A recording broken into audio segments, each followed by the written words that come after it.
सभी सम्मानित साथियों, मैं यहाँ पे एक मैसेज लेके आया हूँ। परम श्रद्धेय बाबा साहब भीमराव अंबेडकर जी का जो परिवार है, जो उनका सेम का रक्त है, जो उनके वंशज है, वो पूरा परिवार अंबेडकर परिवार, आनंदराज अंबेडकर साहब पूर्ण रूप से हमारी जो पहलवान बेटियां हैं, जिन्होंने पूरे देश में नहीं पूरे वर्ल्ड में हमारा नाम रोशन किया, उनके इन संघर्ष में, उनके इन अन्याय के खिलाफ लड़ाई में वो पूरी तरह से भागीदार है। और बार बार नमन करता हूं इस देश की बेटियों को, इस देश के गौरव को, जिन्होंने पूरे देश में नहीं पूरे वर्ल्ड में भारत का नाम रोशन करा, भारत को गौरवान्वित करा, भारत को नाम दिलाया, भारत का झंडा पूरे विश्व में लहराया। और बार बार नमन इसलिए करता हूं कि भारत तो वर्ल्ड फतेह करे करा, साथ में यहां भी अन्याय के खिलाफ इन्होंने पूरी बुलंदी के साथ आवाज उठा रखी है।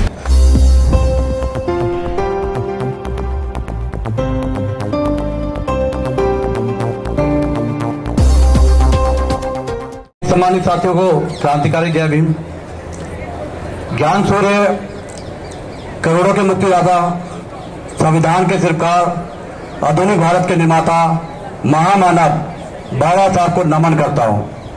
और बार बार नमन करता हूं इस देश की बेटियों को, इस देश के गौरव को, जिन्होंने पूरे देश में नहीं पूरे वर्ल्ड में भारत का नाम रोशन करा, भारत को गौरवान्वित करा, भारत को नाम दिलाया, भारत का झंडा पूरे विश्व में लहराया।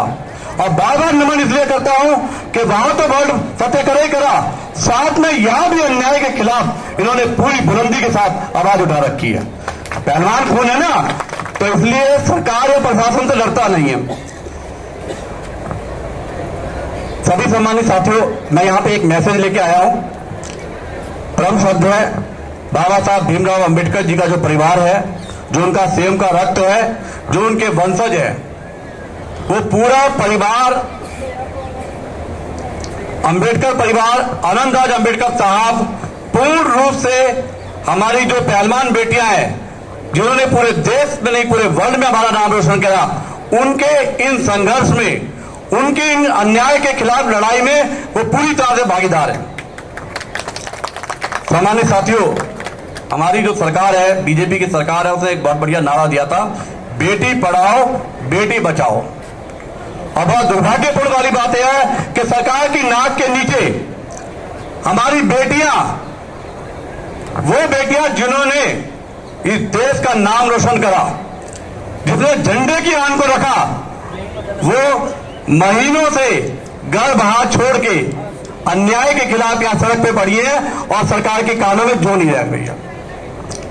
और मैं ये समझता हूं कि सिर्फ जंतर मंतर पे यदि हम लोग रहेंगे तो सरकार के आंखों, सरकार के खिलाफ, सरकार के कानों में जू नहीं रहेगी। और जंतर मंतर से बाहर निकल के मैं ये समझता हूं ये आंदोलन पूरे देश में चलना चाहिए। ये एक बेटी की लड़ाई नहीं है, ये मानवता की लड़ाई है, ये अन्याय के खिलाफ लड़ाई है। एक सांसद को देखिए, हमारा संविधान क्या कहता है, बाबा साहब ने क्या कहा है कि संविधान में हर इंसान को बराबर का अधिकार है। दोषी है तो चाहे वो मंत्री हो, चाहे वो मुख्यमंत्री हो, चाहे वो प्रधानमंत्री हो, चाहे मेंबर ऑफ पार्लियामेंट हो, वो अंदर जाना चाहिए।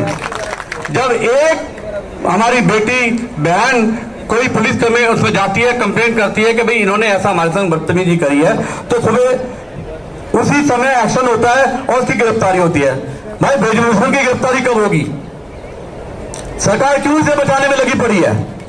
इतनी सारी हमारी बेटियां, और बेटियां भी ये नहीं कि साधारण बेटियां, सोचिए देश का क्या हाल होने वाला है, हमारी कानून व्यवस्था का क्या होने वाला, हमारे संविधान का क्या हो रहा है, लोकतंत्र का क्या हो रहा है कि जिन बेटियों का नाम पूरे वर्ल्ड में सम्मान से लिया जाता है, जिनको सेम जब वो मेडल लेके आई थी, प्रधानमंत्री जी ने अपने साथ बिठा के चाय पिलाई, उनको न्याय मिलने में ये हाल हो रहा है, तो देश का संविधान कहां जा रहा है? सम्मानित साथियों, वहां पे मेरे से भी पहले बहुत सारे वक्ता आए हैं, प्रवक्ता आए हैं। मैं एक ही बात कहना चाहता हूं, जब तक बाबा साहब ने कहा था संगठित रहो, संघर्ष करो, जब तक हम इस आंदोलन में संगठित नहीं होंगे, देखिए सारा का सारा देश आज इन बेटियों के साथ है।